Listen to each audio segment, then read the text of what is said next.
dan salam sejahtera. Dan ulasan saya untuk menjawab satu kenyataan yang dikeluarkan oleh Presiden PAS, yang mana dalam kenyataan diharapkan dari bertajuk kaum Cina dan India jangan tertipu oleh DAP.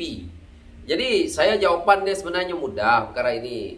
PAS jangan bermain dengan propaganda murahan. Presiden PAS ni itu saya kata kalau nak kata nyanyok pun boleh dah. Cakap dia berpusing-pusing, memakan diri. Apa dia jawapan saya kepada Presiden PAS ini? Parti PAS juga bukan penentu untuk hala tuju orang Melayu, bukan juga penentu orang Islam melalui PAS. Cuma mungkin parti PAS itu banyak alim ulama yang bertapak sebagai ahli politik ke situ. Begitu juga orang Melayu boleh membuat pilihan mengikut parti-parti yang berlandaskan perkoman seperti UMNO, Bersatu contohnya. Tidak semestinya PAS. Jadi kenapa Presiden PAS nak mengeluarkan kenyataan terhadap DAP saja?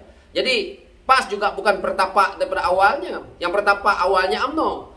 Yang mana kita tahu hari ini, apabila dia mengungkapkan kenyataan seperti ini, seolah-olah dia melihat bahawa kaum India, kaum Cina itu tertipu dengan DAP. Habis, orang kaum Cina, kaum India nak menyokong dengan parti PAS yang terang-terang bermain sentimen kaum dan agama. Sudah tentu tidak mau. Dan rakyat hari ini lebih kepada demokrasi. Rakyat yang ada hari ini lebih kepada kemazbukan, yang mana bukan seperti parti PAS yang hanya bercakap tetapi berbohong. Kenapa saya kata dia selalu berbohong? Bagaimana parti yang bermain sentimen kaum dan agama ini nak melihat kepada kaum lain? Sedangkan kenyataan-kenyataan daripada kepimpinan PAS, terutama Presiden PAS itu sendiri, telah pun membuatkan rakyat yang daripada suku kaum lain amat kecewa. Terutamanya orang di Sabah dan Sarawak amat tidak suka dengan Presiden PAS ni. Kenyataan-kenyataan yang berbau hasutan. Jadi apa yang dia nak cerita hari ini? Dia nak menyalahkan DAP. Konon-kononnya supaya orang Cina, orang Melayu ke orang India ke tak menyokong. Parti yang ada di negara ini diluluskan oleh ROS sama saja. Parti UMNO, Parti PAS, Parti PKR, Parti Amanah, Parti DAP, Parti Warisan dan sebagainya. Itu adalah parti yang cuma idealisme yang berlainan, yang berbeza. Ada yang bermain untuk kaum, ada yang bermain untuk etnik, ada parti lokal yang ditubuhkan di Sabah dan Sarawak dan sebagainya. Jadi dia tidak memainkan isu di sini. Jadi parti ini adalah pembawa idealisme yang sesiapa pun boleh mengikuti.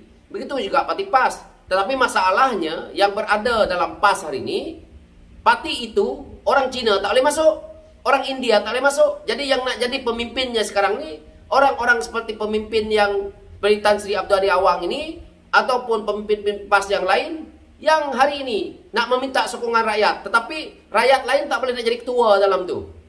Parti jenis apa itu? Mempersoalkan parti orang lain, mempertikaikan parti DAP. Parti DAP bila-bila jam orang Melayu boleh jadi presidennya, orang Melayu Islam boleh jadi pemimpinnya. Tetapi dalam PAS dia minta sokongan dengan kaum lain, belum tentu orang itu boleh jadi ahli parlimen, orang itu boleh jadi ketua di dalam parti PAS ini. Ini namanya memperbodohkan orang, kenyataan yang dangkal, yang sengit. Jadi ini kenyataan saya nak jawab dengan Presiden PAS ni. Rakyat sendiri boleh fikir, parti PAS, bayangkan kalau Lim Kit Siang nak jadi presiden dia, dah tentu dia tak bagi. Jangankan begitu, jadi ketua penerangan ke, jadi apa yang penting lah, pun dia tak akan bagi. Tapi kau nak meminta sokongan orang, tapi kau nak cerita tentang MIC, MCA, ini adalah sama. Kamu cerita DAP. DAP sekarang ni parti multiracial. Dia boleh saja siapa pun pergi. Sekarang ni kalau orang nak buat pilihan, nak pergi ke MIC, orang nak pergi MCA, silakan. Apa yang isunya? Jadi hari ini pemimpin PAS, terutamanya Presiden PAS, dah ketandusan idea. Tak ada lagi, dah tak ada idea lagi. Itulah modal dia. Modal politik dia menjual DAP. Modal politik dia menyalahkan DAP. Apa? Parti PAS tu baik sangat. Parti PAS itu kalau tanpa PAS, orang Melayu ini akan ditindas.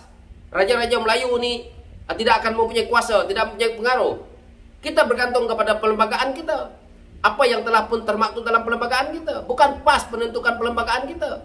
PAS ni besok pun boleh saja ROS batalkan. Jadi dia tak payah nak cerita panjang. Begitu juga parti lain tu, jika melakukan kesalahan boleh saja dibatalkan. UMNO pun pernah terbatal. Daripada UMNO lama jadi UMNO baru. Apalagi parti PAS ni. Jadi jangan mereka coba berdalih lah. PAS tidak nak mencari kaum lain bersama dalam partinya, karena parti dia itu memang begitu. Jadi dia nak menceritakan tentang MIC, MCA. MIC, parti untuk orang India sahaja.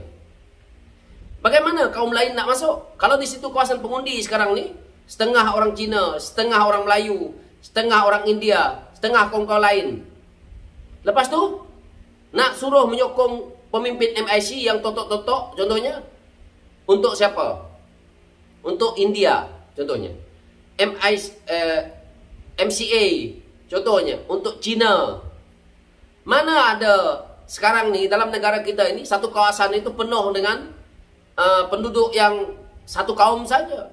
Mungkin PAS hari ini boleh lagi bertahan kerana masih ada Melayu Felda yang totok-totok di sana rata-ratanya Melayu. Tetapi kalau kita lihat di kawasan-kawasan yang dah separa bandar, benda ini dah berubah. Jadi kalau kita bermain dengan politik perkauman, politik bermain dengan seniman agama, tak akan bertahan lama. Sebab itu kalau kita tengok, kenapa parti yang ada di negara kita ini, parti yang multiracial seperti PKR, seperti DAP ini, bertahan dan sentiasa ada kursi, dan sentiasa ada penyokong. Kerana rakyat berbilang kaum, PAS ni nak bertapak dalam Malaysia ni, nak menceritakan tentang MIC, MCA. MIC, MCA dekat Sarawak, tak boleh nak pergi. Tak boleh nak lepas sampai ke Sabah dan Sarawak. Begitu juga PAS itu sendiri. Begitu juga Parti Bersatu. Parti Bersatu pun hanya ada di Sarawak satu kursi. Itu pun mungkin lepas ini tak kekal lama.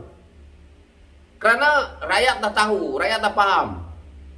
Jadi jangan PAS nak menceritakan bahawa konon-konon mereka nak menceritakan yang mana mereka lebih baik, yang mana MIC, MCA lebih baik, jangan tertipu oleh DAP.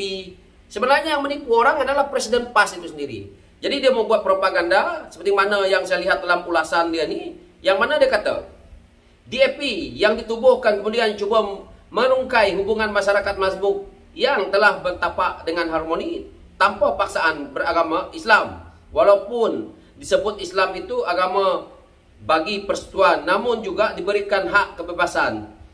Yang mana dia bermain dengan sentimen perkauman, yang dia rasa bahawa DAP itu bermain sentimen perkauman, tetapi DAP yang dikatakan sebagai resis oleh PAS, masih ada orang Melayu duduk di situ, di dalam partinya. PAS nak mencerita tentang keharmonian kaum, satu makhluk yang daripada kaum lain pun tak ada. Dan rata-rata pemimpin PAS ni 3 negeri yang kita tahu yang menjadi pemimpinnya. Yang pertama Kelantan, yang kedua Terengganu, yang ketiga Kedah. Lain-lain negeri ini tak ada. Lepas tu sibuk mereka nak menceritakan, nak menjajakan bahawa parti orang lain resis. Jual DAP lah, jual itulah. Tak payahlah. PAS ni tak boleh bergabung dengan parti orang lain. Bergabung dengan UMNO yang parti sama-sama parti Melayu pun dia persoalkan dan akhirnya dah bercerai. Hari ini Muafakat Nasional pun hidup segan mati tak mau. Tak payahlah, PAS memang pembohong. Pemimpin PAS pembohong. Cakap itulah seperti mana presidennya itu. Nak menceritakan parti orang lain. So saya tak nak panjang-panjangkan cerita. Itulah dia, saya nak jawapan saya kepada Presiden PAS ni. Sekian, terima kasih.